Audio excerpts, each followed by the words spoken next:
éternel, car il entend ma voix.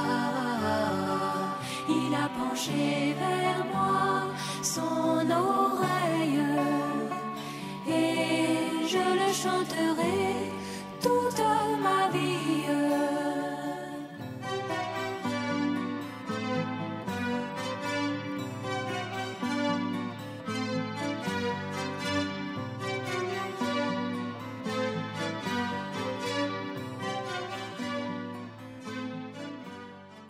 Gloire au Seigneur. Le pasteur Mathias devait parler. Moi, il a tenu à ce que je dise quelque chose. Donc, je vais dire simplement quelque chose. Ce n'est pas une prédication en tant que telle. Je vous salue d'abord dans le nom du Seigneur Jésus-Christ. Veuillez vous rapprocher, s'il vous plaît. Rapprochez-vous un peu. Venez devant. Ceux qui sont derrière, venez devant, je vous en prie.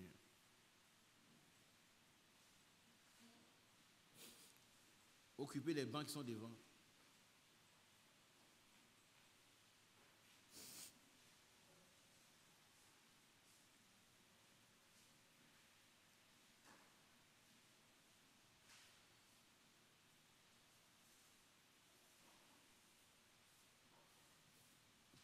Je vais mettre ma chaise sur contrôle.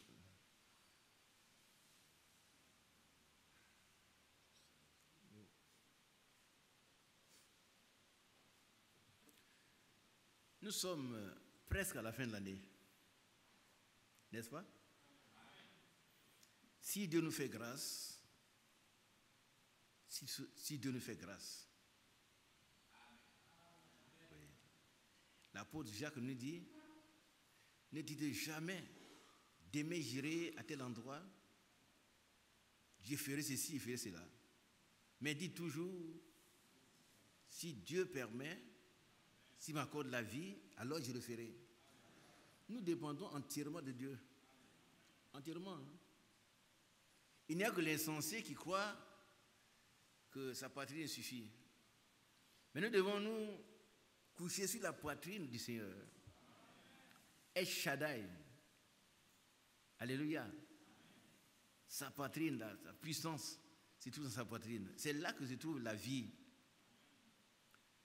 Nous devons être plus près de lui que jamais.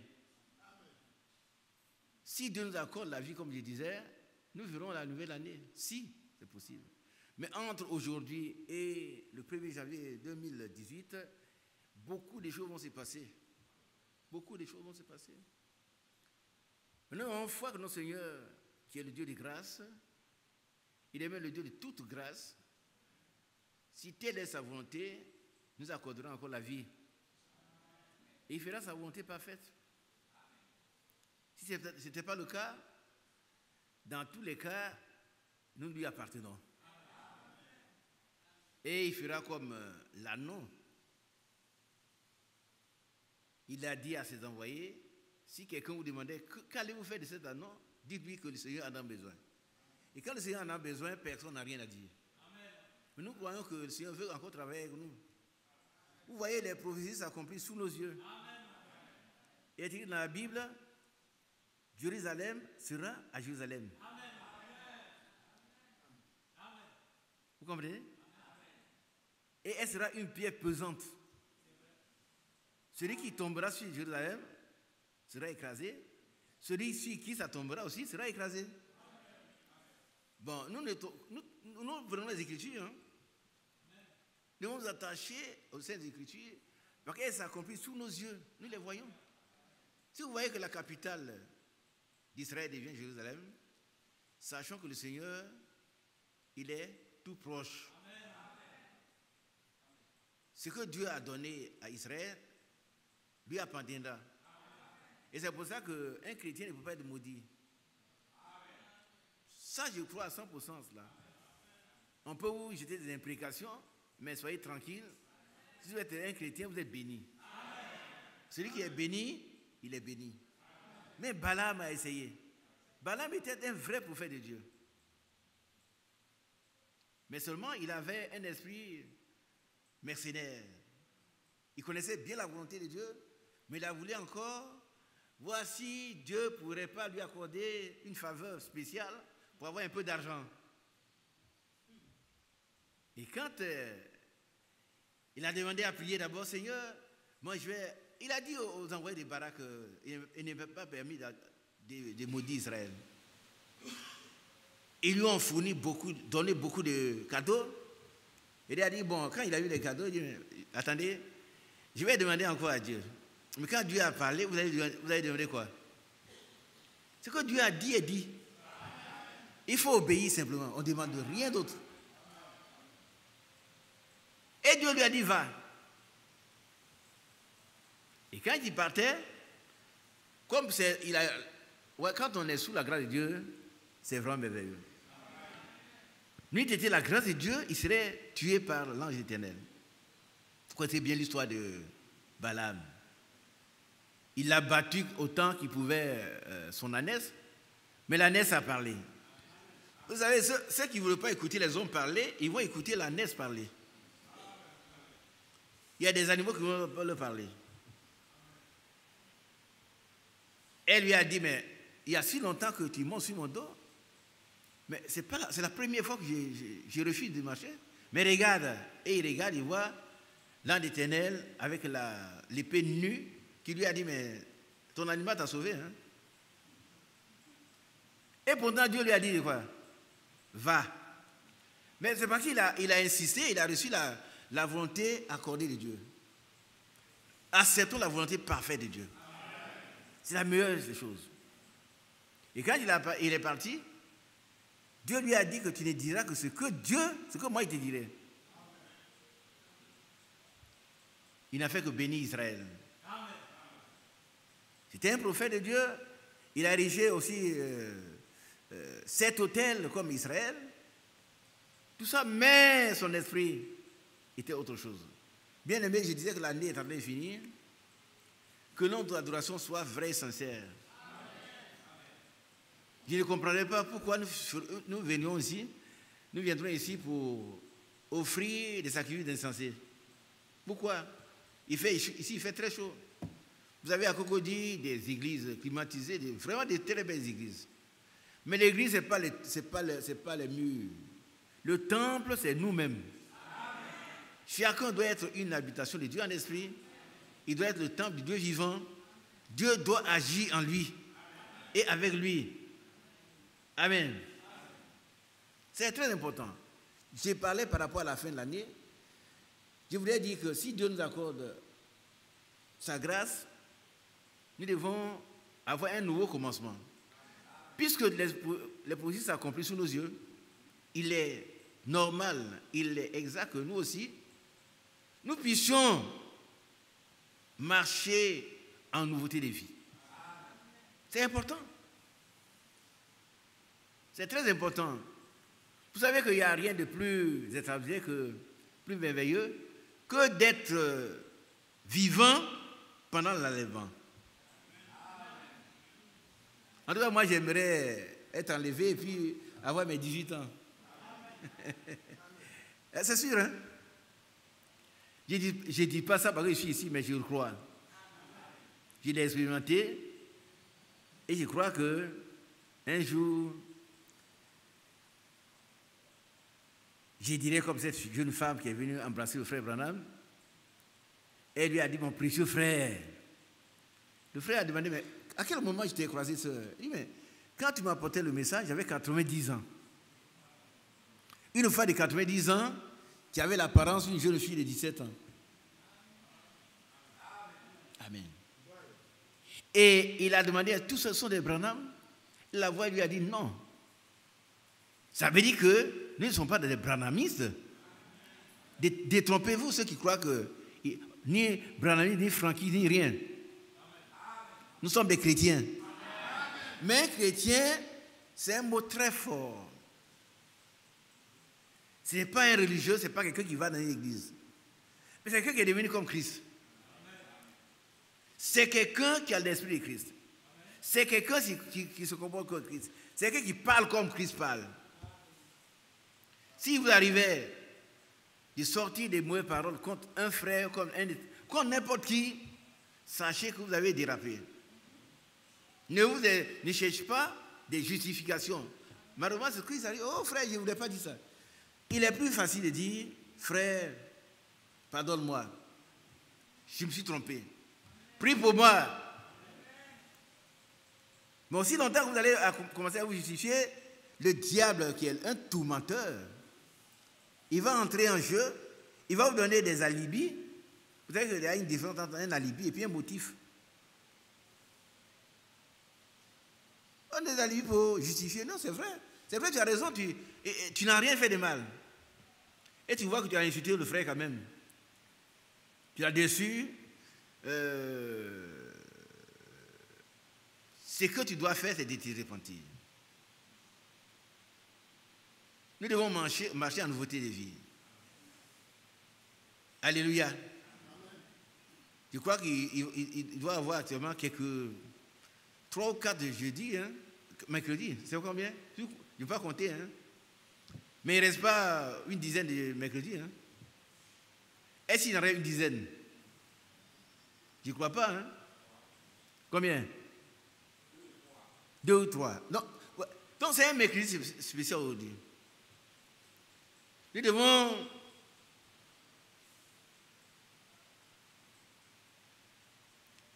rechercher la face du Seigneur. Il est temps que nous puissions nous jeter à terre et demander au Seigneur pendant 365 jours,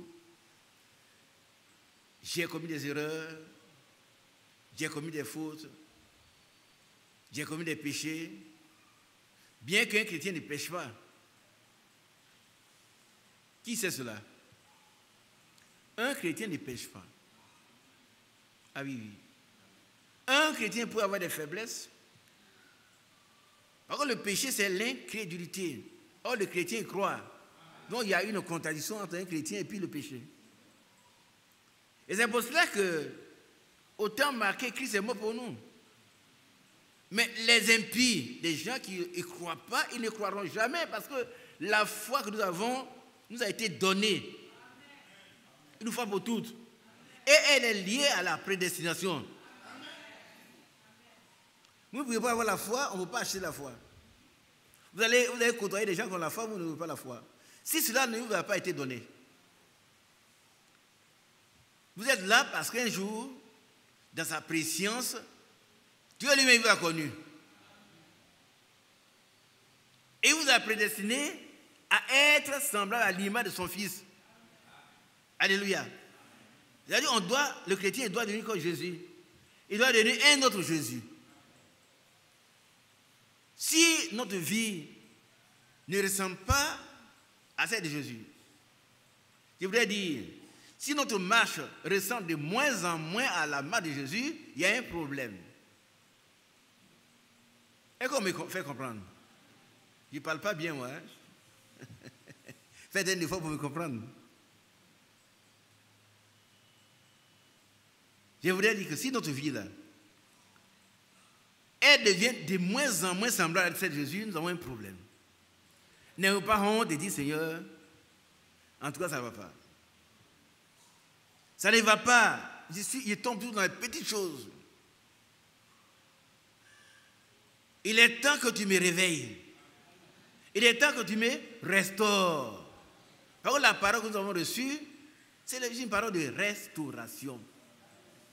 Elle m'a été restaurée, mais nous, en tant que chrétiens, nous devons être restaurés. Notre vie doit être restaurée, notre bouche doit être restaurée, notre langage doit être restauré, nos regards doivent être restaurés. En un mot, notre vie doit être restaurée. C'est important. La restauration consiste à ramener au point de départ quelque chose qui a été détérioré en cours de route. Nous devons être réhabilités. Ça, vous connaissez le mot? Une vieille maison, elle était très belle, mais quand on doit les fonds, alors on reprend, on reconstruit. On ne casse pas la maison, on reconstruit. Et elle devient une maison habitable, une belle maison. Le chrétien qui a cru qu'il est prédestiné, S'il tombe dans la difficulté, le Seigneur le réhabilite. Mais le chrétien, il ne pêche pas. Je dis des choses par rapport à ceux qui sont mûrs. Les bien-aimés vont continuer, mais on va reprendre quand je serai là. Notre étude sur la maturité spirituelle. C'est important. Un chrétien, ce n'est pas un pécheur. Maintenant, un pécheur aussi, ce n'est pas un chrétien. Est-ce qu'on a bien compris? Si quelqu'un est là, c'est toujours les femmes. Il n'a jamais été chrétien. Je ne parle pas de lui, hein. Mais quelqu'un qui s'est converti un jour, il a pleuré sur ses péchés. Il a reçu le pardon de ses péchés. Et puis, il s'en va, il glisse, tombe. Il reste quand même un chrétien. Ne pensez pas, je suis en train de justifier le péché. Non. Par contre, c'est ce que la Bible dit, il faut le dire. On dit qui tombe et ne se relève pas. 7 fois il va tomber, 7 fois il va se relever. C'est pour ça qu'il n'est pas bien séant de prendre votre téléphone et puis d'appeler les frères. Oh, tu vois, le frère a fait ça. Non. S'il a fait ça, il a été faible. Et l'apôtre Paul dit, je suis faible avec ceux qui sont faibles. Qui a déjà lu ça? Ça ne veut pas dire que je dirais comme lui, non. Quelqu'un a volé. Il n'avait rien à manger. Et puis, c'est un chrétien, il est arrivé, il a vu les galettes. Il a pris, il a couru. On l'a attrapé. Il avait très fait, c'est un chrétien quand même. Il a très mal fait. Il n'avait pas d'argent. Il n'aurait pas dû faire cela. Qui connaît l'histoire d'Onésime? Personne. Aussi bien chez les sœurs que chez les frères. Qui connaît l'histoire d'Onésime? Qui connaît quelqu'un qu'on appelle Onésime? Onésime était un voleur. Un esclave qui a volé son maître. Et qui a été mis en prison. Et en prison, il a rencontré Jésus au travers de Paul. Amen. Et Paul, qui sait qui l'a fait mettre en prison, il écrit à son maître. Il dit, voilà, je t'envoie notre frère Onésime. Ce n'est plus un voleur. En prison, il a croisé le Seigneur. Je le retourne, mais je te le renvoie plus comme un voleur, plus comme un esclave, mais comme un frère. Amen. Donc, un voleur peut devenir un chrétien. Et puis un chrétien qui tombe dans le vol, il peut aussi être restauré. Mais écoutez-moi, je ne parle pas de ceux qui ne sont jamais convertis. Comprenez-moi bien, je ne dis pas que c'est mercredi, le frère Isaac a dit, un chrétien doit voler, il doit chercher les femmes. Non. Jamais. Jamais. Est-ce qu'on a compris? Si toi tu es là, tu vis encore mal, tu n'es pas encore sauvé. Ça c'est différent. Mais si tu es un chrétien, puis tu as eu des problèmes, on ramène tout à la grâce du Seigneur. Et on a lu la dernière fois que le Seigneur Jésus, il est assis à la droite de Dieu et il intercède pour nous. Par contre, le diable, il a cru du jour. Le diable va présenter un frère, il dit voilà, tu as vu tel là, il a mal fait. Jésus dit, mais lui, il a cru en moi. Dites Amen. Amen. Il a mal fait, mais il a cru en moi. Je prends position pour lui. Mais ce n'est pas le cas de quelqu'un qui vient à l'église, mais qui est resté attaché au péché. Celui-là, c'est un disciple du diable. Comprenez-moi bien. Par contre, il y a tellement de courants de ces messages. Il y en a qui pensent qu'on est chrétien, mais quand même, si on pêche, il n'y a pas de problème. Ce n'est pas vrai. Ce n'est pas vrai. Un chrétien, il est passé de la mort à la vie. Mais il peut lui arriver de tomber. Ceux qui veulent tomber là, il ne faut pas dire que le frère Isaac, il nous dit de tomber. Hein. Jamais.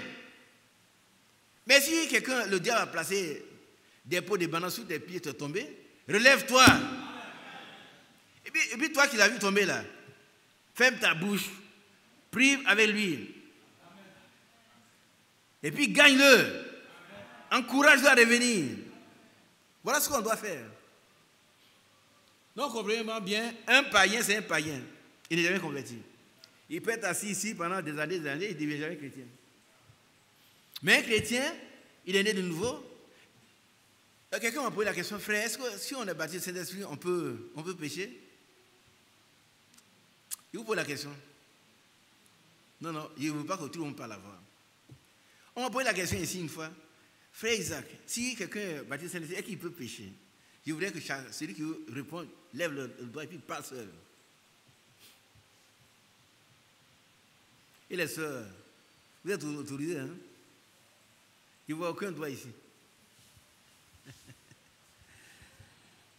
Mado, c'est ma fille, je te pose la question. Donne le micro à ma fille. N'allez pas dire que dans l'église là, des couettes, le frère Isaac fait parler des sœurs. Non. Le jour où vous allez me voir demander à une sœur de venir prêcher ici, vous aurez raison. Elle ne parle pas, mais je lui donne. Par contre, je veux comprendre ce qu'elle croit. C'est tout. Quand l'apôtre dit que les femmes doivent se taire dans l'église, ça veut dire qu'elle ne prépare, elle ne doit pas prendre la parole pour avoir l'autorité sur les hommes, enseigner. Comme ailleurs, ça se voit. Pendant l'affaire des sœurs, c'est la femme qui vient prêcher ici. Non, jamais. Mais moi, je dis, je veux savoir si elle comprend quelque chose. Je suis prêt à discuter avec vous. Elle dit, oh, frère Isaac, il y en a qui sont là pour prêcher. Frère Isaac, il faut parler des sœurs. Alors que la Bible dit, les sœurs doivent se taire. C'est parce que tu n'as pas compris ce qu'elle a dit. Les sœurs ne doivent pas prendre l'autorité. Elles doivent venir prêcher ici. Mais moi, en tant qu'enseignant, je veux savoir si elles comprennent. C'est tout. Si vous voyez une sœur monter ici en train de prêcher, vous avez raison, elle doit descendre. Ce n'est même pas sa place ici. Ma sœur, vas-y. Papa, selon ce que je sais. Non, non, parle dans le micro, et puis parle fort. Ce que je crois comprendre, Ouais. il y a eu le cas de l'apôtre Paul et de l'apôtre Pierre. Bon, l'apôtre Paul qui a repris l'apôtre Pierre parce qu'il a eu un mauvais comportement. Vous avez compris? La sœur est très humble, donc elle ne veut pas. Il faut bien parler. Qui va reprendre ce qu'elle a dit? Samuel, vas-y. Il ne faut pas donner le micro à quelqu'un d'autre. Vas-y. L'apôtre Paul a repris l'apôtre Pierre parce qu'il avait eu un mauvais comportement. Quel mauvais comportement?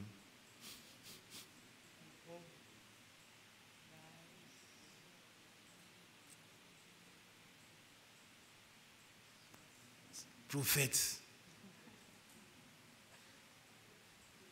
Qui sait ce que l'apôtre Pierre a fait? Pierre n'est pas allé chercher une femme, il n'a pas bu, il n'était pas ivre. Mais il a fait quelque chose qui était contraire à la parole de Dieu. Et puis son petit frère, Paul, c'est 14 ans après que Pierre est allé, Paul est allé trouver Paul. Vas-y. Bon, moi ce que je sais, c'est qu'il amenait Levez-vous. Il amenait les frères à Judasée. Hein? C'est-à-dire... il amène les frères à Judasée. Ça veut dire quoi? Bon, à judaïser, peut-être que bon. Comme l'apôtre Paul était... L'apôtre Pierre était un peu resté dans sa tradition juive. Parce qu'il mangeait avec les frères qui n'étaient pas circoncis, faire la différence entre les circoncis et les non-circoncis. Ouais. Voilà, c'est ce que l'apôtre Paul lui reprochait en fait. Mais que c'est à la suite d'un débat. Non, non. Qu'est-ce qui s'est passé concrètement? Et puis c'est où?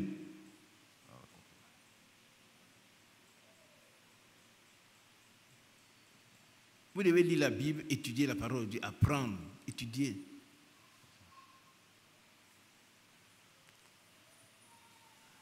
Je crois Alors, que je mets tout vers les sœurs. Hein?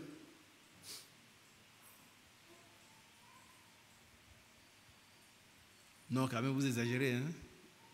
Vous exagérez. Vous êtes dans le message de la fin des temps.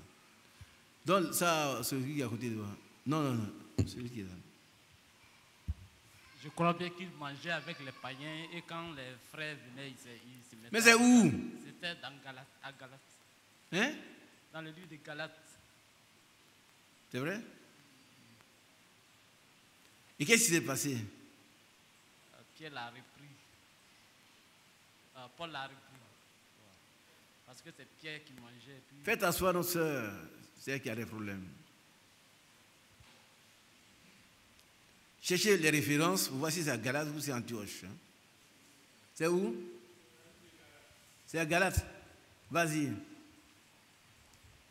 Abbé, prends le micro. Vous allez voir ce que Pierre a fait. Et pourtant, c'est lui qui a ouvert le ciel le jour de la Pentecôte. Il est rempli de Saint-Esprit de Pierre. Lève-toi, Abbé. Amen. Dans le livre de Galates, au chapitre 2, à partir du verset 11. Vas-y. Mais lorsque Stéphane vint à Antioche, je lui résistais en face. Hein? Il vint? Lorsque Stéphane vint à Antioche, je lui résistais. Donc c'est à Antioche, pas Galate. Hein? C'est à Antioche. Vas-y. Je lui résistais en face. Pourquoi? Parce qu'il était répréhensible. Oui. En effet, avant l'arrivée de quelques personnes envoyées par Jacques, il mangeait avec les païens. Oui.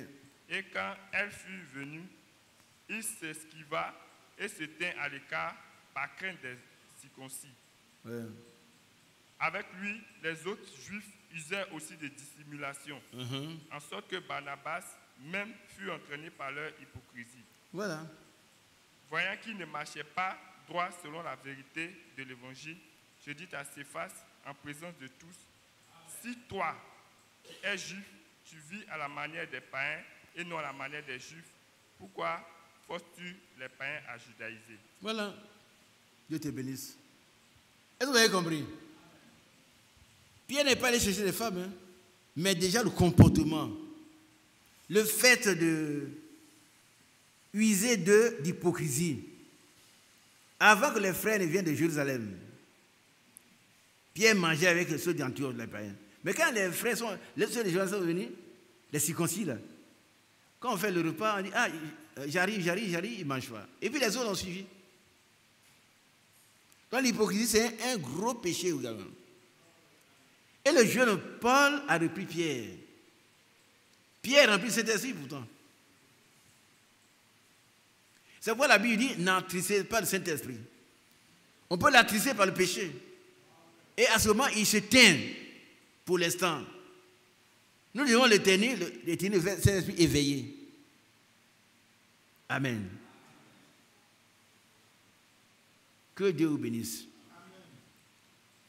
Alors, nous allons dire quelques mots sur un thème que je voulais développer, mais comme le frère m'a demandé, c'est demeurer en Christ.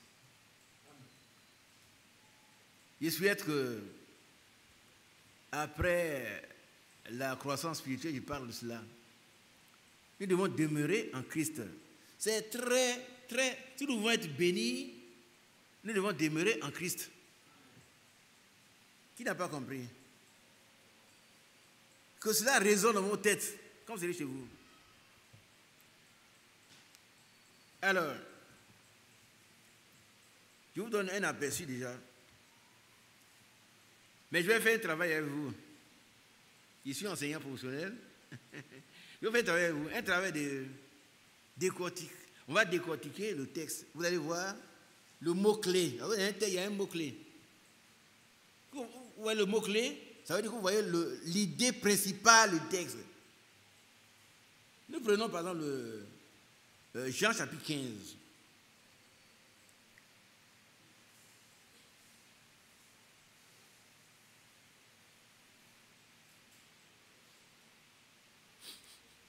Alors, prenez vos bics. Retenez que le thème c'est demeurer en Christ. Ça veut dire quoi? Demeurer. Un chrétien doit demeurer en Christ. Je vais lire le texte avec quelqu'un qui veut bien lire avec moi.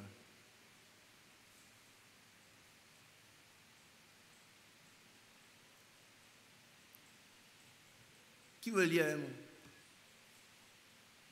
Ah, le pasteur là, viens. Je ne vais pas tellement le fatiguer.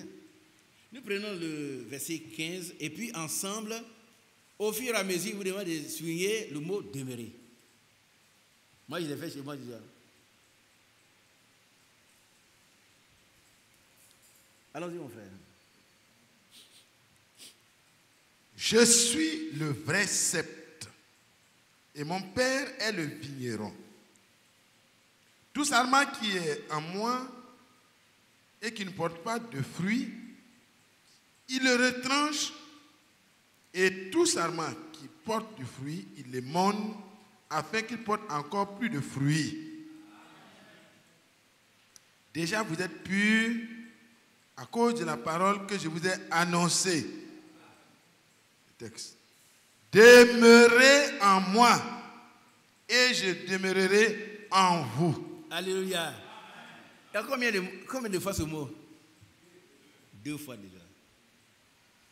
Vous voyez que là, il y a une action réciproque. Approchez-vous de Dieu et il s'approchera de vous. Quand on s'est approché, ça ne suffit pas. Il faut demeurer en lui. Et il va demeurer en vous. S'il demeure en vous, vous allez agir selon qu'il agit. C'est-à-dire que la manière dont il agit. C'est lui qui va agir en vous, c'est ce que je veux dire. Si je vis, ce n'est plus moi qui vis. Cette parole ne peut s'accomplir que si vous demeurez en lui. Et s'il demeure en vous. Et s'il demeure en vous, n'ayez plus peur des sorciers. Ne dites pas mais seulement pour faire plaisir. La Bible dit celui qui est en vous, c'est-à-dire celui qui demeure en vous. Il est plus grand que celui qui demeure dans le monde. Amen. Il faut le croire. Il faut le croire. Si on ne le croit pas, on devient comme des gens, des religieux. Un religieux, par définition, c'est quelqu'un qui est relié, religieux, c'est-à-dire relié. L'étymologie, c'est l'origine du mot. Relié à une divinité. Tu peux être relié à la boisson, c'est ton Dieu, tu peux être relié à une pierre, tu es un religieux. Celui qui prie, il crie, les 13 heures, il s'envoie à la mosquée. Ce sont des religieux. Et puis le vieux qui adore une montagne, c'est aussi un religieux. Tous ceux qui sont reliés à une divinité sont des religieux. Mais nous sommes reliés au Dieu Tout-Puissant lui-même. Au Dieu suprême. Dans ce sens, nous sommes des religieux. Mais nous sommes davantage des chrétiens. Et des gens en qui Dieu lui-même habite. Le sang de Dieu coule dans nos veines. La Bible dit, Dieu lui-même s'est acquis son église par son sang. Le sang de Jésus, c'est le sang de Dieu. Ce n'est pas le sang d'un juif. On a bien compris? Amen. Si le sang de Jésus coule dans nos veines, nous avons le sang de Dieu dans nos veines. Amen. Donc le verbe demeurer veut dire, tout à l'heure on va le voir. Chez nous, on parle. On continue, bien aimé. Demeurez en moi et je demeurerai en vous. Comme le sarment ne peut de lui-même porter du fruit s'il ne demeure attaché au sceptre, ainsi vous ne le pouvez pas non plus si vous ne demeurez en moi. Alléluia. Mon frère Mathieu, tu as dit un gros amen, je suis très heureux. Ça veut dire quoi? Lève-toi. C'est bien. C'est une réalité quotidienne que nous devons vivre. Le chrétien qui s'éloigne de Dieu, de Jésus-Christ, c'est un chrétien médiocre. Un chrétien médiocre, il ne porte pas de fruits. Hein. Ce sont les fruits du Saint-Esprit. Ah oui, oui. On le voit, c'est un chrétien défaillant. Il est médiocre. Vous savez, médiocre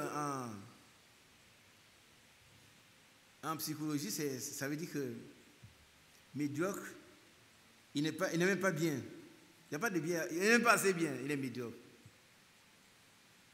Je ne sais pas comment vous expliquer ça, mais laissons ça de côté. Ça veut dire que c'est quelqu'un qui n'est pas bien. Simplement. Il ne mérite même pas 5 sur 10. Voilà, si vous voulez évaluer un peu la foi d'un chrétien médiocre, il a 3 sur 10. 3 sur 10, 4 sur 10, mais pas 5. Oh, 5, il est passable. Ça vous fait rire. Il y a un étudiant qui dit c'est quoi? Si on te donne 5 là, ça veut dire qu'il est passable. Si tu travailles, tu as 4 sur 10, tu es médiocre. Alors vas-y mon frère. Oui, moi, le mot demeurer ici, ce que j'ai compris, ça signifie rester collé, rester attaché. C'est comme ça que j'ai compris. Oui. Mais, qu'est-ce que tu as dans la phrase même? Ainsi, vous ne le pouvez pas non plus si vous ne demeurez en moi. Ça veut dire quoi, Matthieu? Vous ne pouvez pas porter du fruit si vous n'êtes pas resté collé, resté attaché en moi. Oui, attaché, oui. C'est bien, mais ça ne suffit pas. Il dit demeurer. Oui. Il n'a pas dit avec moi. Hein. Le frère peut être attaché à moi, on est côte à côte. Oui. Mais ça ne veut pas dire demeurer en lui. Oui, mais si comment dirais-je, un tronc dont la branche n'est pas restée collée à la branche, comme au tronc, puisque c'est le tronc qui doit donner la sève à la branche. Tant que la branche n'est pas restée collée au tronc, il ne peut pas produire du fruit. Non, ça dit qu'il exprime, mais il ne voit pas très bien le mot qu'il veut. C'est pas collé, hein? Tu vois, un arbre, et regardez ici. Oui. Non, viens. Vous voyez? Introduit. Moi, je suis, supposez que moi, je suis un chardon, c'est-à-dire une mauvaise herbe. Et puis, le frère Mathieu, je suis collé à lui, hein? Mais nous ne sommes pas confondus. Lui, il produit ses bons fruits, il est manguier. Moi, je le gère même. Quand les gens viennent récolter les mangues, ils disent, oh, quel est ce chardon-là? Et puis l'auteur, le propriétaire du manguier, qu'est-ce qu'il fait? S'il est gêné, qu'est-ce qu'il fait?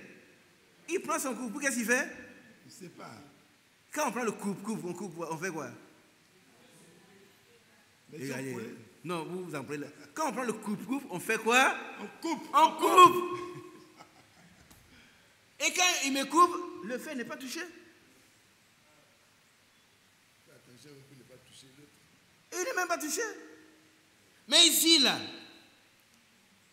alors, il dit, si vous ne demeurez pas en moi, c'est-à-dire qu'on devient même plante. Oui, à l'intérieur. C'est différent. On est greffé sur lui. Amen. Oui. Comprenez ces mots. On est greffé à dire que c'est la même plante. C'est juste. Bien aimé, comprenez. Aussi longtemps que vous n'êtes pas greffé à Jésus, vous allez perdre votre temps ici à l'église.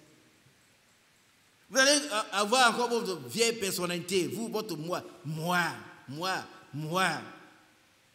Ça veut dire que tu n'es pas encore un chrétien. Le chrétien,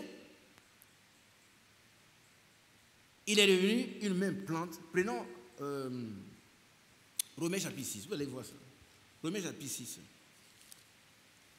S'il ne plante pas, un chrétien devient une même plante avec le Seigneur. C'est ça, demeurer en lui.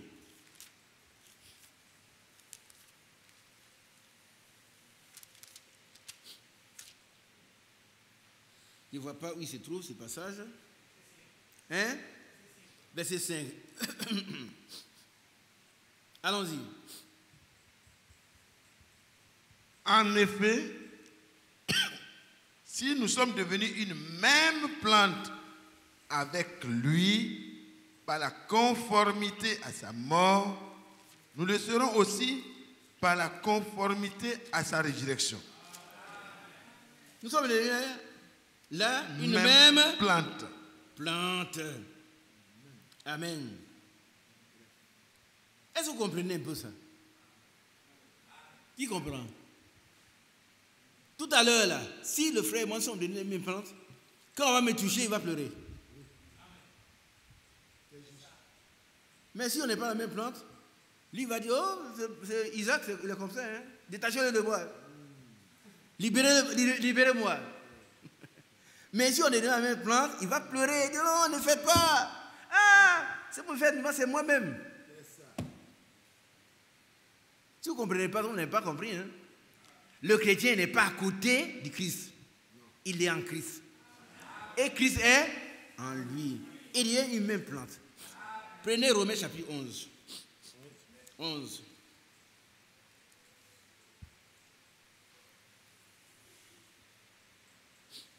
Verset. À partir du verset.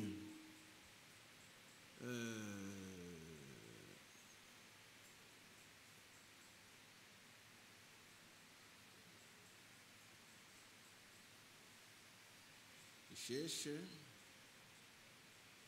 Bon.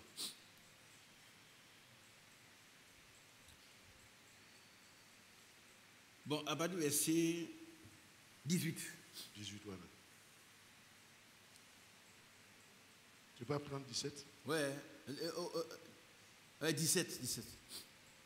Mais je vous en prie, étudiez ces choses à la maison. Ne restez pas là. On finit, faites comme les gens. Et puis c'est fini, on étudie.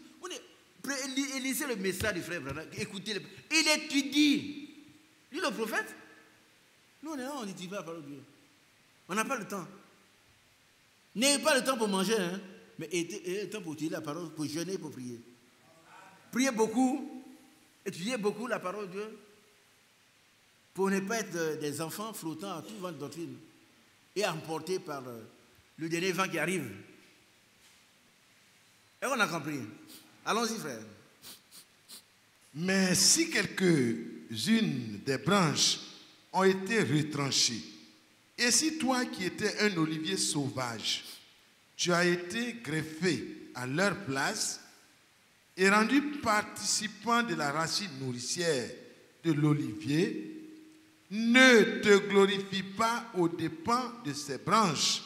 Bon, il s'agit de qui? L'olivier franc, c'est quoi? C'est qui? Israël. C'est Israël. Et qu'est-ce qui s'est passé? Ouais, il faut qu'il explique rapidement. Allons-y. Vas-y, toi, tu expliques rapidement. D'accord. Israël, c'est l'olivier franc. C'est le peuple qui a été choisi par Dieu pour recevoir les alliances, les promesses et tout. Et c'est d'Israël que le salut vient. Et c'est ainsi que nous, les païens, par la volonté de Dieu, Israël a été endurci pour un temps. Et nous, par l'évangile, nous avons été greffés à Israël, l'olivier franc, pour bénéficier des promesses, des prophètes, de l'alliance et tout, et de leur Dieu. Et c'est ainsi que nous sommes greffés pour un temps, c'est le temps de la grâce, pour que nous ayons le temps de porter rapidement du fruit, parce que Dieu va, à un moment donné, arrêter le processus concernant les païens pour retourner à son peuple d'Israël pour qu'il porte le même fruit que nous avons pu porter au temps de la grâce de Dieu pour nous. Donc, c'est comme le frère lui-même devait parler bien des greffes. L'EVA, on le plante, mais pour qu'il porte, voilà, il y a un système de greffe et pendant ce temps, alors la partie greffée profite de la sève nourricière et donne quelque chose qui est vraiment attendu du patron du champ. Donc Israël nous a permis de recevoir la bénédiction d'Abraham pendant ce temps. Amen. Amen. Est-ce que vous avez compris? Amen. Ça a été clair, vous pouvez comprendre. Vous savez qu'il a été dit que toutes les nations seront bénies en ta postérité. Oui. Amen. Et par Jésus-Christ, nous devenons héritiers des bénédictions qui ont été faites à Abraham. Amen. Et puisque Israël, le peuple de Dieu, pour un temps a rejeté le Seigneur, c'était l'occasion pour nous d'être greffés. On a été greffés à sa place. Pour un temps. Jusqu'à ce que le temps des nations soit accompli. Alors, Israël va être réintégré une fois de plus pour que les 144 000 Israélites soient sauvés, 12 000 par tribu. Et ça aussi, il vous dit une chose. Hein. Quand les témoins de voix viennent vous dire, moi, c'est nous, il y a 140. Demandez-leur, ils appartiennent à quelle tribu? Vous êtes de quelle tribu, vous? Ils ont déformé totalement la Bible. Donc, ce que le frère a dit est vrai. Nous avons été intégrés, c'est-à-dire greffés pour un temps. C'est le plan parfait de Dieu. Hein? Il n'y a pas d'accident dans le plan de dessein de Dieu. Le dessein de Dieu est parfait. Dieu savait qu'à un temps, le peuple d'Israël serait rebelle. Et ce temps a été permis pour que nous puissions être greffés. Et comme on est greffé, pourquoi il ne faut pas qu'on soit des gens orgueilleux? Au contraire, soyons humbles. Et depuis ce temps, le chrétien devient une même plante avec le Christ. Amen. Ça veut dire, nous avons la même sève. Vous savez, il te glorifie dépend. Si tu te glorifies, sache que ce n'est pas toi qui porte la racine, mais c'est la racine qui te porte. Amen. Mais je suis heureux que la racine me porte. Mais mon frère Mathieu, la racine là, elle ne porte pas un arbre à côté de l'arbre. Il faut que l'arbre soit greffé à l'arbre fruitier. Donc un chrétien qui est à côté seulement de Jésus, ça ne suffit pas. Parce que ce chrétien, il vit sa propre vie. Celui qui est greffé à Jésus, il vit la vie de Jésus-Christ. Et c'est lui qui peut dire avec Paul, si j'ai vu, ce n'est plus moi qui vis. On ne répète pas comme ça. Soyons des gens sincères, vrais et sincères. Si tu vois que toi, tu fais des efforts personnels pendant le machin, tu n'as pas encore expérimenté la transformation radicale que Dieu demande de nous. Parce que c'est Dieu qui opère la transformation. On devient une même plante. Le même mot que Dieu a utilisé pour le mariage entre Adam et Ève, ils deviendront une même chair, nous concerne aussi. Nous devenons une même chair avec Christ. Bien aimé, vous avez compris? Les sœurs, qui a bien compris? Vous êtes une même chair avec votre époux. Un époux qui voit sa femme souffrir et puis il est content, il y a un problème. Ils ne sont pas encore devenus un. Je vous ai dit ici, devenir, le mot devenir est un mot progressif qui exprime des transformations, des enchaînements logiques d'un point A à un point B. Du point A au point B, il y a ce qu'on appelle le processus de transformation. Donc, de point A au point B, les péchés doivent tomber. Au point B, tu entres en Christ, tu deviens comme Christ. Et celui qui entre là, il reçoit ce qu'on appelle la nouvelle naissance. Il a été régénéré. Il a des nouveaux gènes, des nouvelles cellules. Ce n'est plus quelqu'un qui est toujours en train de se plaindre. Oh, les frères, les sœurs. Les frères, non, c'est fini ça. Quand il voit un frère qui a un problème, il pleure.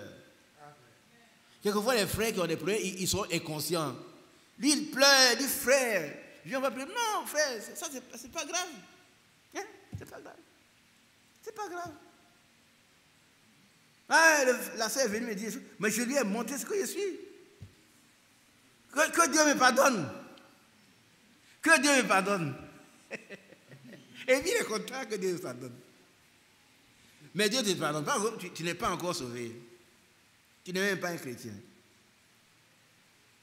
Mais j'étais séduit, pas séduit, mais j'étais touché. J'étais vraiment émerveillé quand j'ai vu le frère. Le frère, comment on appelle? Donne-moi le nom. Le frère Mbillet. Pas Jean-Claude, son père. Son père à Atlanta. Il est ici, il voit sa femme. Mais ça me fait plaisir. Hein? Il voit sa femme courtisée par un homme, un frère, n'importe qui. Il ne va pas prendre le coup de poing.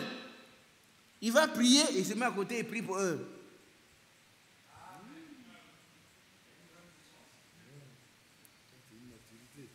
C'est l'ami intime du frère Franck. On a passé quelques semaines ensemble aux États-Unis. Et il dit, frère, c'est à l'église qu'il a pris ça. Je ne vais pas dire, pourquoi on le prend au collet, bousculer, tu cherches ma femme? Non. Et sa femme et cet homme sont en péril. Mais lui, il a une même plante avec lui. Qu'est-ce que Jésus a dit à cette femme prostituée, à cette femme adultère? Il a dit, mais c'est que celui qui n'a pas de problème de péché, j'ai la première pierre. Tous ont disparu. Il dit, mais femme, où sont tes accusateurs? Seigneur, ils sont tous partis. Personne t'a-t-il condamné? Non, Seigneur. Moi non plus, il ne te condamne pas. Voilà le langage des chrétiens. Alléluia. Merci, Seigneur. Moi non plus, il ne te condamne pas.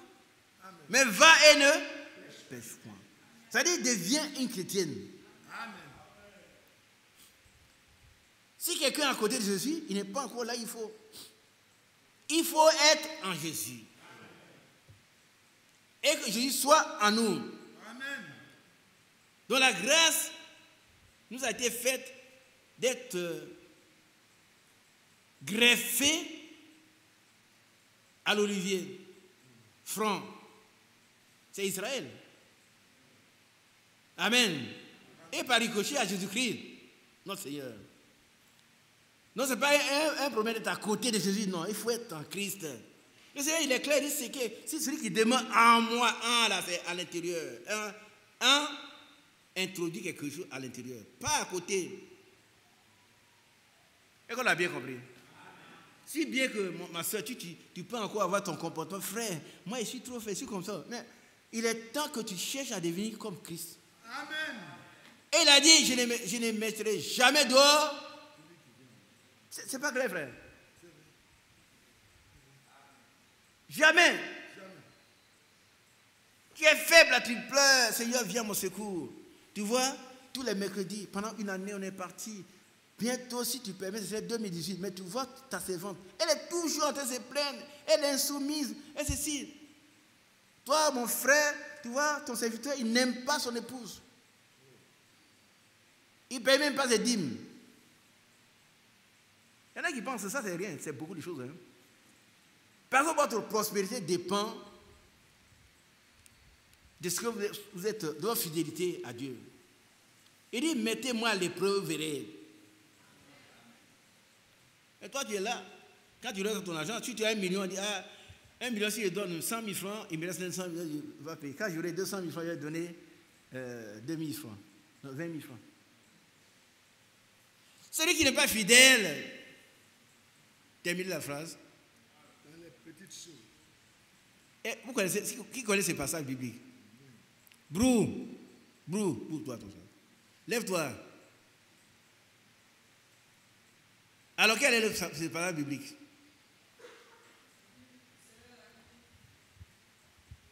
Si tu es fidèle dans les petites choses, je te donnerai de grandes choses. Oui, mais celui qui n'est pas fidèle,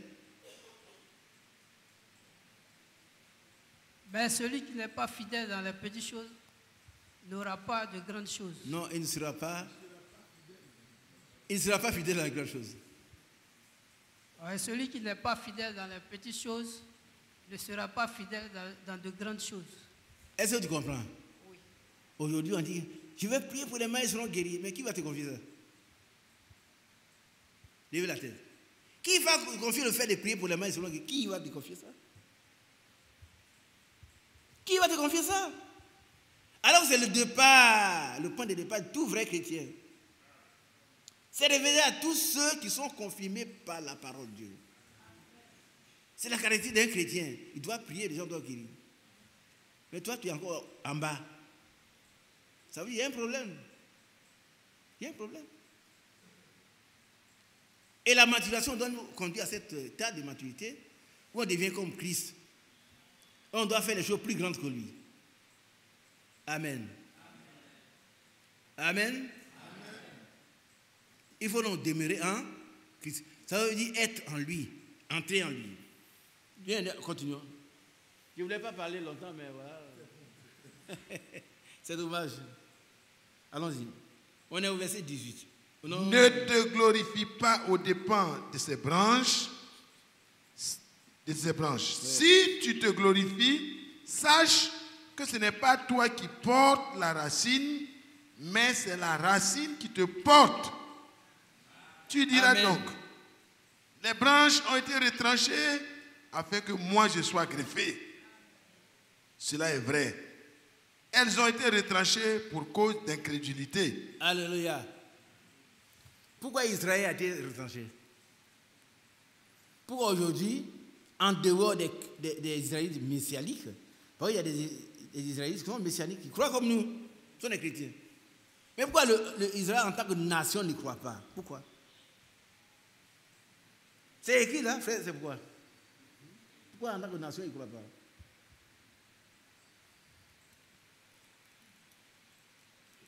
Ils n'ont pas reconnu le temps de leur visitation. Oui.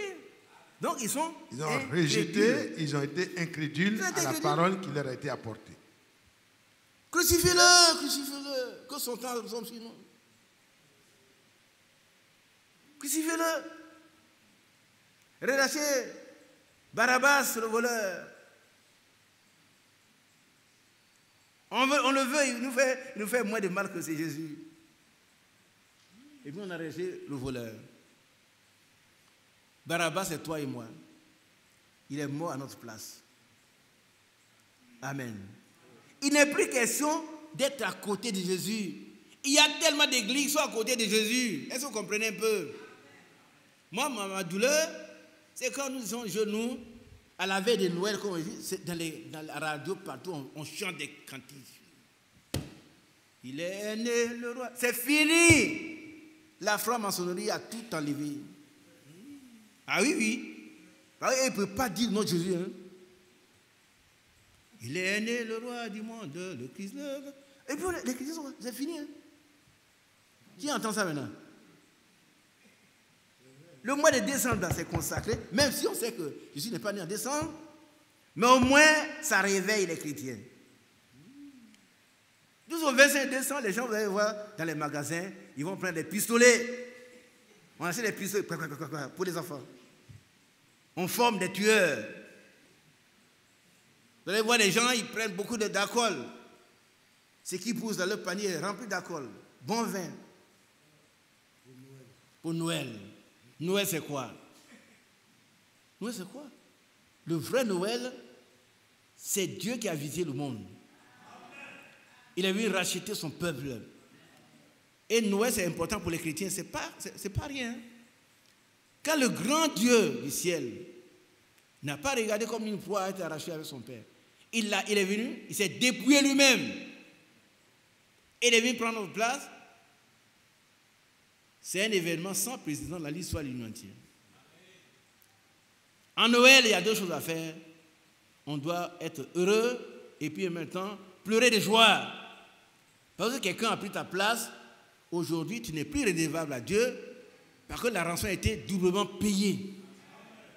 Il a payé 2 fois la rançon et tu es délivré. Aujourd'hui, si le Seigneur t'appelle, tu entres dans la gloire. Vous savez que depuis que le Seigneur a crié, les tombeaux sont ouverts, les morts en Christ sont ressuscités, et à la résurrection, il est monté avec eux. Aujourd'hui, un chrétien qui meurt, il ne descend pas, mais il monte. Il monte dans la présence du Seigneur. Et pour attendre la grande résurrection, la première résurrection. Ça mérite d'être fêté. N'est-ce pas, mes sœurs? Aujourd'hui, on ne parle plus de... Voilà une nouvelle qui arrive. En 95, j'ai vu ça aux États-Unis. Vous voyez les vitrines, tout ça. Et puis les gens voient, ça leur dit rien. On fait des petits agneaux en blanc, ils se promènent. À côté, ils font beaucoup de mauvaises choses. Ça nous a atteints. Hein? Noël a été dénaturé. Mais pourtant, ils sont à côté de Jésus. L'enfant Jésus. Mais Jésus n'est pas resté enfant. La Bible dit qu'il croissait en stature, en sagesse. Et quand il a atteint la maturité, Dieu a fait ce qu'on appelle le placement d'enfant. C'est-à-dire, lors du baptême de Jésus, déjà, Dieu a montré à l'humanité. C'est quoi Paul, Jean-Baptiste a dit, non, c'est toi qui dois... Non, laissons faire ce qui est juste. Aujourd'hui, frère, qu'est-ce qu'on doit faire? Qu'est-ce que nous devons faire? Frère, qu'est-ce qu'on doit faire? Ce qui est juste. Et alors, il a basé Jésus, quand il est sorti de l'eau, la colombe est descendue sur sa tête, c'est pas sur son épaule. On dit la colombe est devant sur lui. Mais sur lui, moi, il préfère qu'elle soit sur la tête, pas sur l'épaule. Et la voix a retenti, celui-ci est mon fils bien-aimé. Matthieu 17, 5, il a ajouté, celui-ci est mon fils bien-aimé en qui j'ai mis tout l'enfant. Écoutez-le. Entrez en lui, devenez une même personne que lui. Ne restons plus à côté, frère. Si vous êtes à côté, vous pouvez être détaché. Mais si vous êtes en lui, quand on vous touche, on le touche. Réveille mon frère, réveille-toi. Amen. Ah, je ne voulais pas parler, voilà que je parle. Dieu te bénisse. Qui est d'accord? Ne restons plus loin de Jésus. Ah, je suis à côté, je suis à William, non, je suis au Koweït. Ça ne veut rien dire. Il faut que tu sois en Jésus. Jésus et toi, tu deviens une seule personne. Amen. Amen. Il est écrit là, nous repartons. Allons dans. Voilà. Repartons dans. Non. Si il est écrit, si nous devons devenir Romains chapitre 6. Ouais, Romains 6.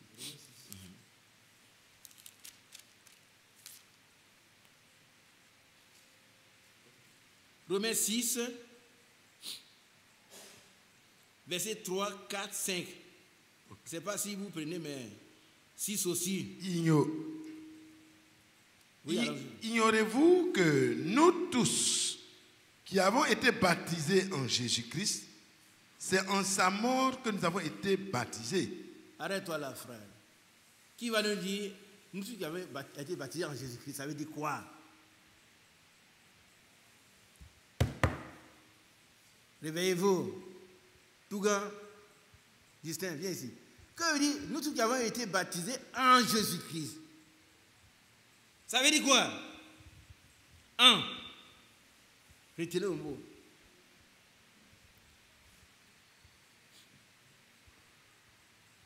Allons, Tougan.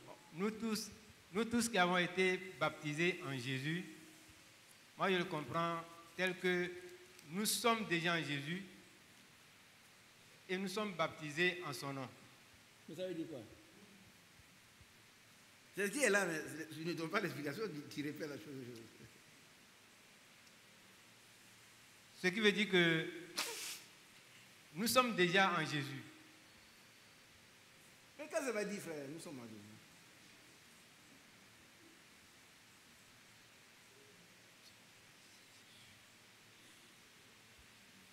Les autres?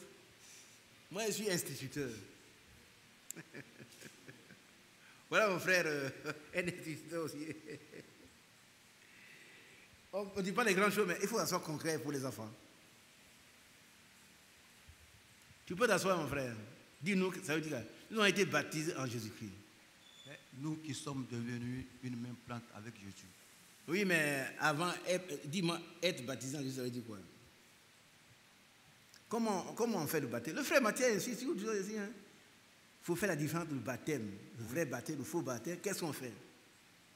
Oui, mais le baptême, c'est l'engagement. Non, pas la déviation, mais concrètement, qu'est-ce qu'on fait? Comment? Qu'est-ce qu'on fait concrètement? On meurt en Christ.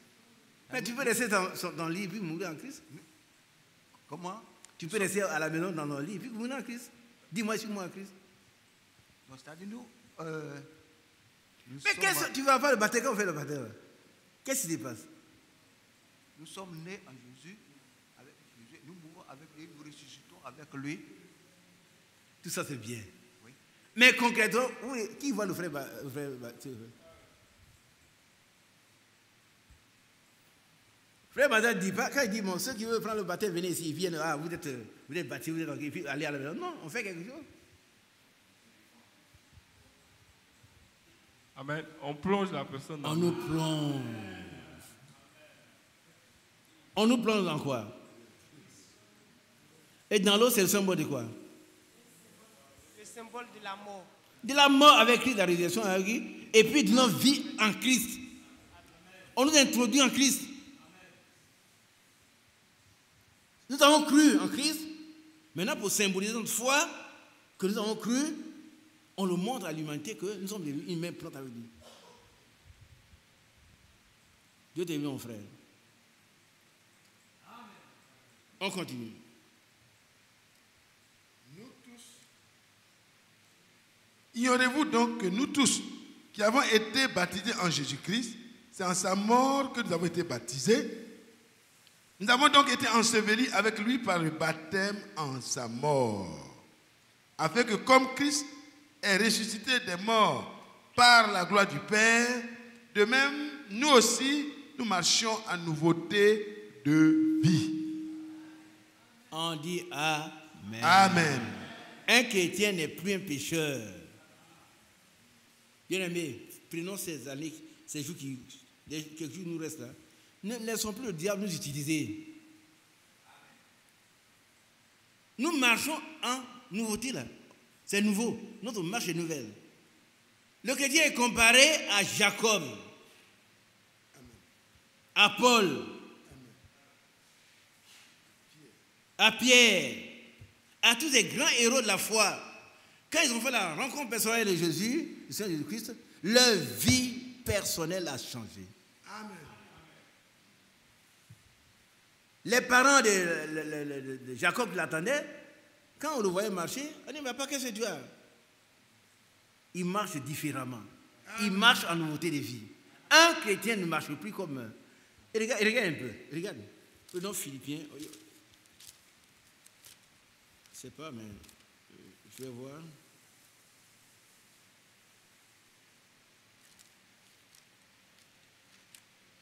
Voici.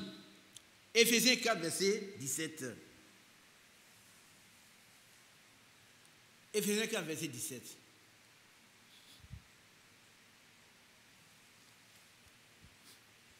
Celui qui est à côté du frère Bosco, tu dis ça pour nous, s'il te plaît. Le jeune homme qui est à côté du frère Bosco. Dépêche-toi, prophète, dépêche-toi. Un prophète doit courir. Allons-y. Voici donc ce que je dis et ce que je déclare dans le Seigneur. Ce que je dis et ce que je déclare dans le Seigneur. Et ce que je déclare. Deux mots qui se renforcent. Non seulement il le dit, mais il prouve que ce qu'il a dit est vrai. C'est incontestable. Vous ne devez plus marcher comme les païens qui marchent selon la vanité de leurs pensées. Dans cette phrase-là, il y a combien de pensées? Dépêche-toi. Vous ne devez plus marcher comme les païens qui, selon qui marchent selon la vanité de leurs pensées. Il y a combien d'idées fausses? Il y a combien de pensées dedans? Hein? Deux. La première, c'est quoi? Nous devons... Non, lis ce qui est écrit. Hein? Oui, oui. Nous ne devons plus marcher comme les païens. Voilà, ça pourrait s'arrêter là. Maintenant, on explique pourquoi il marche comme ça. Un païen marche parce qu'il marche selon la vanité. La vanité de ses pensées. Il dit non, nous aussi on va à l'église. Mais c'est l'église là. Dieu c'est dans nos cœurs. Hein? On était au village la dernière fois, on a perdu une soeur. Son grand frère c'est un catholique. Et puis la sœur, elle est assemblée de Dieu. Et on voit les vieilles danses traditionnelles. On dit, mais vous dites que notre sœur est chrétienne. Alors le catholique saute dessus, il dit voilà. On dit qu'il est chrétien, vrai, mais être chrétien va dire qu'on abandonne nos traditions. Et il a commencé à discuter, François et moi, on s'est regardés, on s'est tués. Vous n'avez jamais été chrétien. Un chrétien, sa tradition, c'est dans la Bible. Tout ce qui n'est pas conforme à la Bible, ce n'est pas une tradition à suivre. Les femmes, elles sont là, c'est remué. Et puis après ça, les enfants sont venus pour prier. C'est un désordre. Si on va quelque part, on voit un frère qui est mort. Et puis on fait cet tapage-là, nous on ne prie pas. On ne prie pas. Hein? On ne prie pas. Une fois, une soeur a perdu son mari qui s'est fait baptiser aussi. Les gens ont dit non, il est catholique. Il n'y a pas longtemps. Hein? Ils ont dit qu'il est catholique. Sa foi, votre foi là, on ne connaît pas ça. Non. Les catholiques font tout. Et puis après, ils nous appellent. Bon, à minuit, quand ils ont fini, on va venir prier. Ils disent jamais on ira. Hein? On n'est pas parti. Hein? On n'a pas eu. Moi, je suis allé voir la soeur. Les frères sont allés un à un voir la soeur. Mais on n'est pas allé prier. Allez, on a su la continuité des païens. Nous. Non. Les païens, ils marchent dans la vanité de l'œuvre. Allez, ceux qui croient être bien à ce qu'ils font. Oh, c'est la vanité. Nous ne devons plus marcher comme les païens bien-aimés. Si nous sommes un avec Christ, nous devons marcher comme Christ a marché. On a bien compris. Mais quand on crache sur Christ, qu'est-ce qu'il fait? Eh mon frère Richard, quand on crache au visage de Christ, qu'est-ce qu'il fait? Il pardonne. Ça veut dire quoi? Il ne tient pas compte de ça. Il ne tient pas compte. Il ne réagit pas. Il n'y arrive pas, il ne réagit pas négativement. Quand on crache sur Jésus, il dit dans l'autre jour. Mais nous sommes encore pleins de nous-mêmes. On réagit. Ah, je lui ai montré ce que je suis. Mais tu n'es rien. C'est la vanité de tes pensées là. C'est-à-dire que tes pensées sont vaines. Elles ne valent rien. Vain, ça veut dire qu'il n'a pas de valeur. Est-ce qu'on a compris? Ce qui est vain là, ça veut dire que ça n'a pas de valeur. Ça n'a pas de contenu. Ça n'a pas de contenance. C'est tout. Amen. Continuons. Le 18. Alors, lui, le 17, non? On n'a pas lu. Oui, allons-y. Voici donc ce que je dis et ce que je déclare dans le Seigneur. Vous ne devez plus marcher comme les païens qui marchent selon la vanité de leurs pensées. Ils ont l'intelligence obscurcie. Pourquoi? Oui. Ils ont rejeté la parole. Pourquoi ils ont rejeté la parole? Alors, celui qui a rejeté la parole, qu'est-ce qu'il a rejeté? La lumière. La lumière. C'est dit qu'il y a la lumière, il ne peut être obscur. Oh, votre histoire de Jésus, là, vous exagérez, vous-même. Un petit groupe, là. Vous êtes quoi? Non, c'est pas un petit groupe, c'est un problème de 2 yeux. Quand mes 2 yeux vont se fermer, tu ne peux pas me prêter les miens. Amen. Continuons, frère. Ils ont l'intelligence obscurcie. Ils sont étrangers à la vie de Dieu à cause de l'ignorance qui est en eux, à cause de l'endurcissement de leur cœur. Il y a beaucoup de motifs dedans. Pourquoi ils ont l'intelligence obscurcie? La première chose, ils sont étrangers à la vie de Dieu. Ils sont loin de Dieu. Or, le chrétien, il est devenu une même plante avec Dieu. Il demeure en Dieu. Et ils sont ignorants. Ils ne savent pas que Jésus est venu en tant que Dieu pour accomplir la volonté de Dieu qui est devenu sauver le pécheur. Ça passe là. Et leur cœur est dur. Pourquoi? Parce qu'ils ont rejeté la parole de Dieu. Ils ont reçu un esprit d'égarement, ils sont devenus durs. Rien ne peut les convaincre. Merci Seigneur. Amen. On va s'arrêter là. Nous revenons à notre texte pour terminer. Jean chapitre 15. On va compter maintenant. Et puis terminer, je vais vous laisser avec le pasteur Mathias. Allons-y. Qui a bien compris demeurer en Christ? Ils n'ont pas compris. Demeurer en Christ, c'est former une même plante avec lui. Devenir comme lui. C'est-à-dire, si c'est un olivier, nous sommes des oliviers aussi. On n'est pas des chardons. Continuons. Verset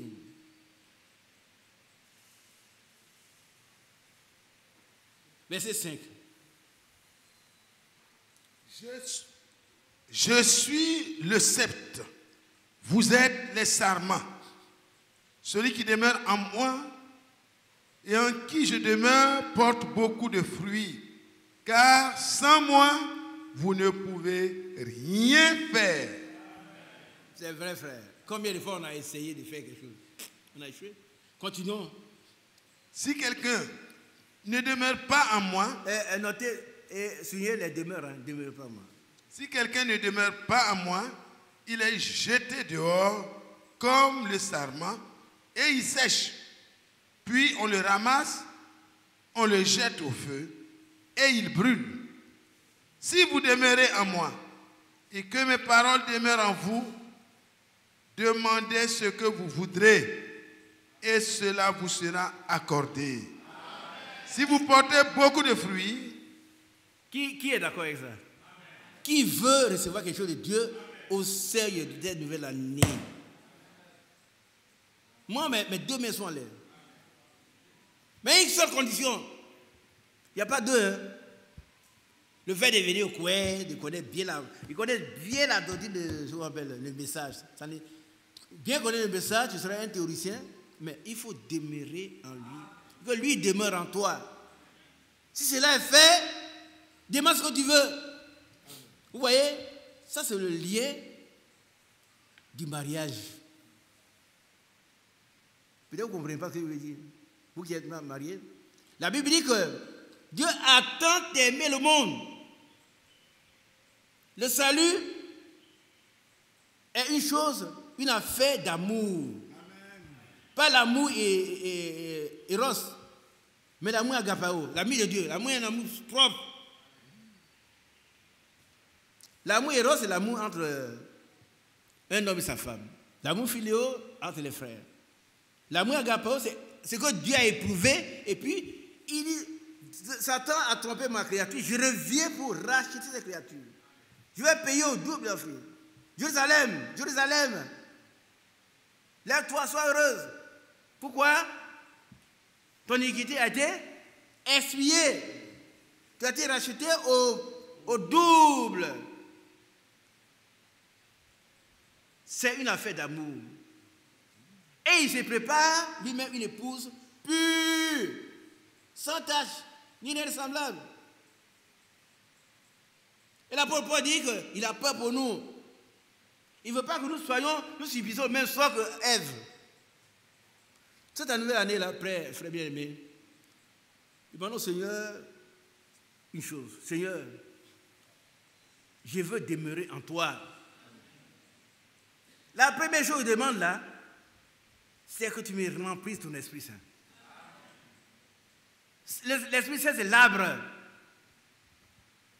Si quelqu'un veut un manguier, il peut aller à Gabé, comment on appelle ça? Il y a un endroit là où. Non, au marché de la Gambie, ils appellent comme ça. Au forum. Vous savez, un jour, un ami m'a appelé là, on devait acheter les mangues moins chers. Mais on est allé quand on est revenu, j'ai regretté d'être allé acheter les mangues moins chers. J'étais fatigué. Si tu veux avoir les mangues 20 chers, il faut avoir un manguier chez toi. C'est tout. Demande au Seigneur cette année-là. Je ne veux plus être humain. Je ne veux plus être animal. Un chrétien animal, il est mu par son âme, par la chair. Il est animé, mais il est charnel. Mais quand celui vient habiter en toi, c'est lui qui travaille. C'est pas toi. Tu prends le jour et où il va, c'est là que tu vas. Il arrête, toi tu t'arrêtes. Allons-y, on s'en va. Bien aimé. Donc si vous demandez à moi que demandez tout ce que vous voulez, cela vous sera accordé. Voilà la condition. Tout à l'heure, vous allez prier, mais n'oubliez pas que nous devons demeurer vraiment en lui. Et ça doit exclure toutes les autres demeures. Un chrétien n'a pas de demeure, c'est en Christ. Partout où vous êtes, même si vous êtes seul, vous êtes en Christ. C'est tout. Et puis ne craignez point. Ne passe pas, je suis seul. Non.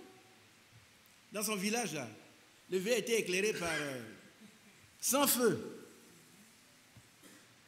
Aujourd'hui, il y a la lumière là-bas.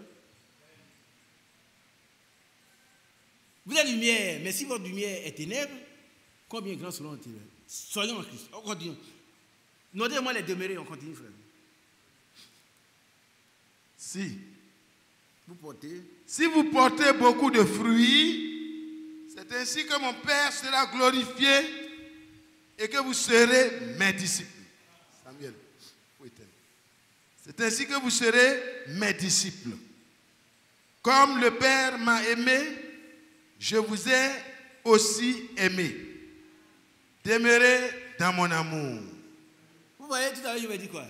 Le salut, c'est une affaire d'amour. Ce n'est pas l'amour des hommes. Non. C'est l'amour agapo, l'amour de Dieu, l'amour divin, inconditionnel. Il nous a aimés parce qu'il doit nous aimer. Amen. Il nous aime parce que nous sommes sa création. Amen. Continuons. Si vous gardez mes commandements, vous demeurez dans mon amour. Voilà le secret. Garder les commandements, c'est demeurer dans l'amour de Dieu. Alors, continuons. De même que j'ai gardé les commandements de mon Père et que je demeure dans son amour. Je vous ai dit ces choses afin que ma joie soit en vous et que votre joie soit parfaite. Alléluia. Amen. On va lire ce passage et je vais vous demander quels sont ceux qui veulent que leur joie soit parfaite. Moi, je veux. Hein. La joie dont parle Jésus, aller dans ma... comment on appelle ça? Philippiens chapitre 4. La paix de Dieu. Et puis, quand vous recevez la paix de Dieu en vous, le Dieu de paix lui-même vient habiter en vous. Relis ce passage pour nous, frère. Celui qu'on a lu tout à l'heure. Je vous ai dit ces choses. Je vous ai dit ces choses afin que ma joie soit en vous et que votre joie soit parfaite. Voilà. Une joie parfaite, c'est une joie qui ne peut être troublée ni par la mort, ni par rien. On pleure, mais on est heureux d'avoir Christ. Par contre, demain, nous avons une espérance. L'espérance, c'est quoi? C'est Christ en nous. Amen. Christ en nous, un jour on va ressusciter, on sera très heureux pour toujours. Continuons. C'est ici mon commandement. Aimez-vous les uns les autres autant que je vous ai aimé, comme je vous ai aimé. Il n'y a pas de plus grand amour que de donner sa vie pour ses amis. Et là, c'est dans le foyer d'abord. Bien aimés sœurs, regardez ici. Dans le foyer, chacun des conjoints doit donner sa vie pour l'autre. À telle enseigne qu'on devienne une même plante. Il y a un mariage, le dernier mariage que j'ai officié par la grâce de Dieu. J'ai dit que devenir là, c'est un verbe progressif. Et il explique des transformations.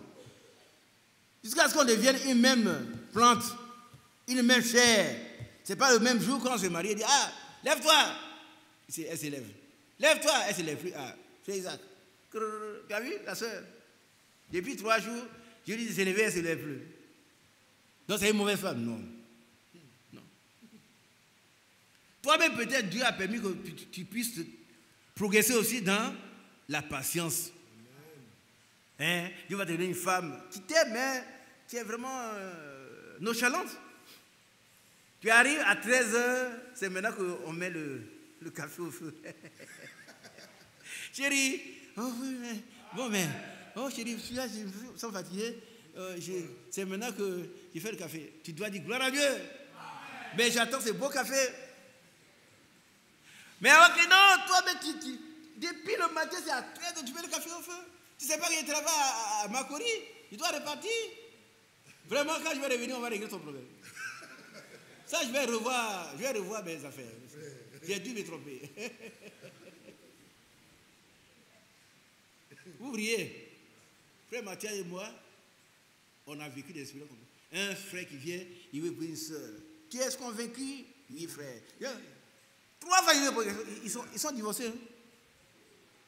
Un frère qui divorce, il a su une mauvaise pente. Ils ne sont plus ici. Lui, il n'est plus ici. La soeur, elle est souvent ici. Oui. Quand on peut dire à une soeur, vraiment, j'ai l'impression que je ne t'aime plus. Ce n'est pas une impression, tu ne l'as jamais aimé.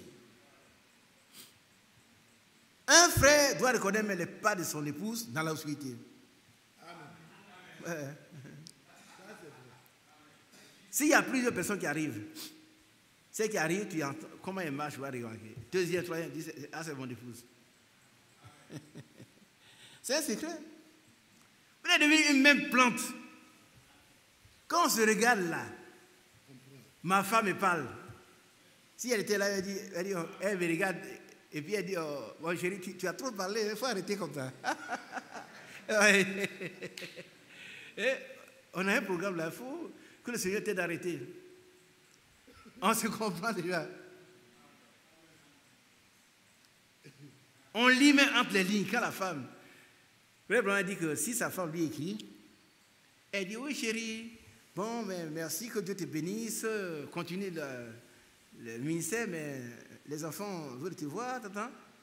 Lui, il comprend ce que sa femme dit. Il ne dit pas seulement un mot, il lit entre les lignes. Les enfants veulent te voir, ça veut dire beaucoup de choses. C'est comme ça que Dieu nous traite. Quand on est là, on dit, il a compris. Il a compris, vraiment, mon fils, là, il souffre. Gabriel, voilà son secours. Gabriel, ça va dire, qu'est-ce que tu veux, mon fils? Ou bien, mon patron, parce que les anges sont au service des saints. Quand tu dis, là, Dieu sait ce qu'il sait. Tu soupires. Ah, depuis tant d'années, oh frère, nous sommes encore deux. Dieu pense à vous déjà. Amen. Amen. Dieu voit déjà un beau couple avec des enfants. Amen. Il voit le schéma déjà. Tu as dit, demain tu vas dire, ah, gloire à Dieu.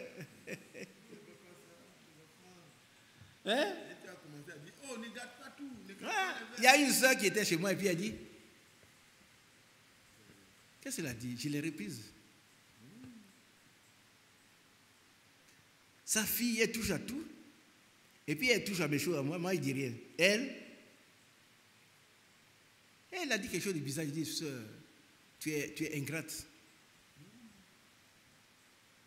Dieu t'a donné une fille. C'est quoi tu dis?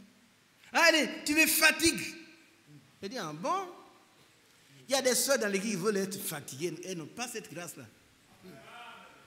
Toi, au lieu de dire merci Seigneur, elle te fatigue. Retire-moi ça. Elle dit, elle ne va pas, je retire. Quand Dieu nous donne un enfant, c'est la grâce de Dieu. On ne dort pas la nuit, mais ça fait partie de la joie. C'est pourquoi un enfant qui frappe sa mère, il a frappé Dieu. Hein? Ah oui, oui. Tu frappes ta mère là. Mais si tu lui parles mal, tu as parlé mal à Dieu. Éphésiens chapitre 6, c'est le premier des commandements avec des promesses. Honore ton père et ta mère. On dit combien d'enfants qui sont jetés dans les poubelles. Toi, on t'a accueilli, on t'a souffert, ça, tu dis quelqu'un, tu cries maintenant sous ta main. Si tu fais ça, tu es maudit. Ce n'est pas un sorcier, le sorcier c'est toi. C'est toi, mais le sorcier. Voilà donc, bien aimé. C'est l'amour qu'il faut. Il faut nous aimer. On est au verset 12. Où nous sommes, hein? 12, 13. Ouais.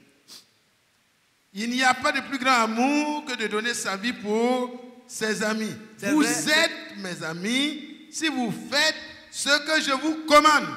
Commande. Il ne demande pas, il commande. C'est un ordre. Un homme doit aimer son épouse. Comme lui-même. Car jamais personne a haï sa propre chair. Si tu dis que tu es chrétien, tu dois aimer son époux comme toi-même. Amen. Amen. Frère, elle exagère, elle a fait ça, je lui ai porté main. Un jour, j'ai entendu ça, j'ai crié sur le frère. Et il m'appelle sur mon livre. Frère, j'ai porté main, il dit, tu es un païen. Il ne faut plus m'appeler pour des choses comme ça. Tu continues de porter main. Mais moi, je ne veux plus entendre ça. Par la grâce de Dieu, moi, je n'ai jamais porté main à ma femme. Hein. Quels sont ceux qui n'ont jamais porté main à leur époux? Levez-vous. Nous, on est debout, déjà, nous sommes deux. Ceux qui n'ont jamais porté main à leurs époux, levez-vous. Ceux qui n'ont jamais porté main.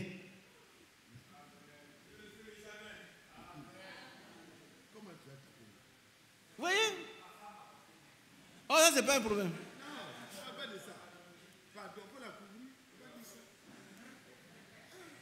Ouais, le petit nom. Mon frère, elle t'a porté, mais elle est plus faible que toi. Elle est plus faible que toi. Restez debout. Hein. Voyez, soyez les imitateurs. Hein. On porte main. Coup. Frère Branham a vécu ça. Il est allé chez un couple pompeux. Il arrive, on entend les coups de poing. Et puis, et ils sont venus. Ils ont. Allez, ils ont. Dieu te bénisse, ça va bien. Ça ne va pas bien, vous êtes hypocrite. On ne porte pas main à sa femme. Ça veut dire on ne lui donne jamais les coups de poing. On ne l'insulte pas, on ne l'injurie pas. Il peut y avoir des incompréhensions, ça c'est normal. Ça veut dire ça c'est noir, elle dit c'est blanc. On discute. Et on ne porte pas main à son mari. Porte main à son mari. Vous qui portez main à vos maris, vous êtes pas là où il faut. Hein. C'est pas bien. Hein? Sarah, vous êtes les enfants de Sarah. Et Sarah disait à son mari, vous vous asseoir, son Seigneur. On portait la main à son Seigneur. Si je reviens ici, je vais poser la question à toute l'église. Hein. Ceux qui sont en train de frapper leurs femmes, insulter les femmes. Et puis les sœurs là. Elles ont un gros cœur. Un gros cœur. Mais un gros cœur qui va t'entraîner. Pendant que les gens seront enlevés, toi, ça va t'entraîner dans le. Comment on appelle ça? Le sujet des morts. Oui, il faut être léger, avoir un petit cœur pour être enlevé. Hein. Ton gros cœur là, ça t'envoie à l'enfer. Frère, je ne peux plus supporter le frère. J'ai entendu ça aussi un jour. Je n'aime plus le frère. Je dis quoi? Tu n'aimes plus le frère? Tu dis quoi toi? Et elle n'aime plus le frère. Mais tu as été ensorcelé. Regardez-moi bien. Hein. Tu as été ensorcelé. Hein. S'il y a une seule chose à aimer, une seule personne à aimer, c'est ton épouse. Une seule personne que tu dois aimer, c'est ton épouse. C'est tout. Mais tu n'aimes pas. Je ne l'aime plus. Mais comment tu... La Bible te condamne. Si quelqu'un dit qu'il aime Dieu, continue. Toi, Dieu donné. Dieu donné. C'est toi Dieu donné, il n'y a pas de donné. Non, assois-toi. Comme tu as un problème. Si quelqu'un dit qu'il aime Dieu. Oui. Si quelqu'un dit qu'il aime Dieu. Oui. Continue. On fait le code du dimanche comme ça. Hein. Si quelqu'un dit qu'il aime Dieu, il y a une suite. Oui, si quelqu'un dit qu'il aime Dieu, il doit garder. On parle de l'amour. Ah, de l'amour. Et par rapport à sa femme. Ah, il doit aimer sa femme comme lui-même. Non, si quelqu'un dit qu'il aime Dieu. Oui. Et que... Oui. Qui n'aime pas son frère. Et qui n'aime pas son frère, mais c'est un menteur. C'est un menteur. Tu es un menteur. Il y a tellement de menteurs dans l'église. Une église remplie de menteurs. On fait rire des menteurs. Hein? Tu aimes Dieu, tu n'aimes pas ta femme. Moi, je rentre pour toi. Hein? Quand on arrive à la maison, quelle est la première personne qu'on demande? Oui, c'est clair. Quelle est la première personne qu'on demande? C'est ma femme. En tout cas, moi, c'est ma femme. Hein? Elle n'est pas venue aujourd'hui parce que quand j'arrive à la maison, il dit, oui, ma chérie, elle dit, je suis dans la cuisine, je vais dans la cuisine. Je suis dans la chambre, je vais dans la chambre. Quand j'apprends qu'elle est sortie, elle n'est pas encore venue, je suis triste. C'est clair. Ça fait bientôt 50 ans. C'est la grâce de Dieu. Mais si votre femme est absente, vous êtes heureux, enfin elle est partie la querelleuse. Vous êtes malheureux. Elle est partie la malheureuse. Non, jamais. Si quelqu'un dit qu'il aime Dieu, qui n'est pas son frère qui voit, c'est un menteur. Car comment peux-tu prétendre aimer Dieu que tu ne vois pas et ne pas aimer ton frère que tu vois? Ton frère, c'est ton époux. Ta soeur, c'est ton épouse. Amen. C'est le commandement du Seigneur. Si tu n'appliques pas Jean chapitre 15 là, réalisez, hein, si vous ne voyez que vous n'appliquez pas ça, vous n'êtes pas encore là où il faut, hein, mes bien-aimés. Le plus grand amour, c'est de donner sa vie pour celui qu'on aime. Ça veut dire que ta femme ou ton mari, tu dois donner sa vie pour cette personne-là. Si tu dois mourir, tu meurs pour elle. Tu meurs pour lui. Mathieu, réveille-toi un peu. Tu ne dors pas, c'est bien. Très bien.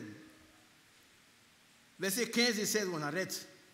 Et puis, il vous demande de faire le décompte des demeures. Ce n'est pas facile d'oublier. Hein?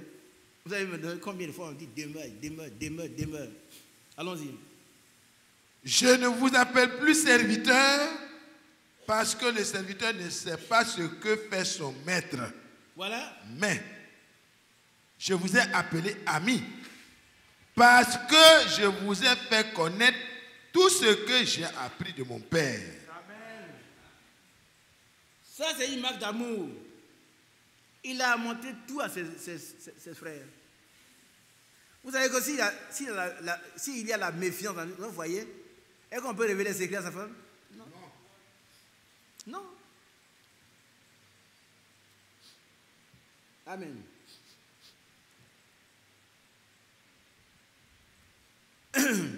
Verset 16, et puis on termine. 16 et 17.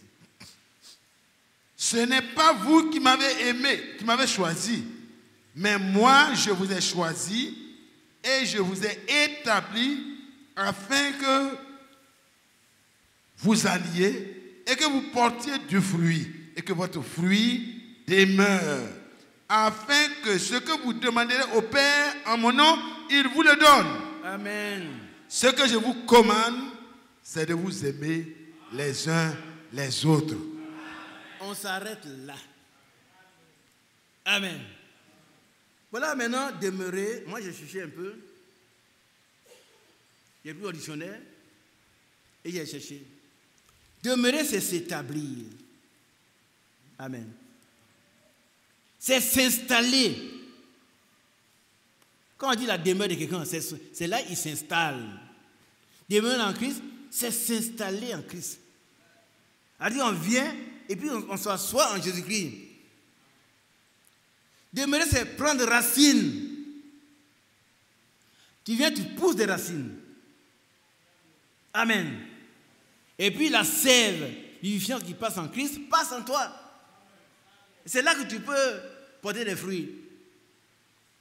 Devenir une même plante avec lui. C'est obéir. C'est persévérer dans la foi. Que Dieu vous bénisse. Voilà quelques mots que je voulais vous apporter, mais je suis permis que ça soit un peu long. Hein? Dieu te bénisse. Je vais laisser la place au frère Mathias, mais moi je vais partir tout de suite. On a toujours des réunions à tenir, j'ai quelque chose à faire avec les frères. Que Dieu vous bénisse. Dimanche, Dieu vous ne serez pas là, comme je l'ai dit au dimanche, ni le samedi, mais continuez la persévérance.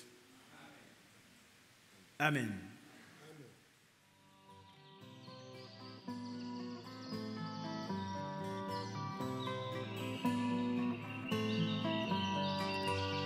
J'aime l'Éternel, car il entend ma voix. Il a penché vers moi son oreille, et je le chanterai.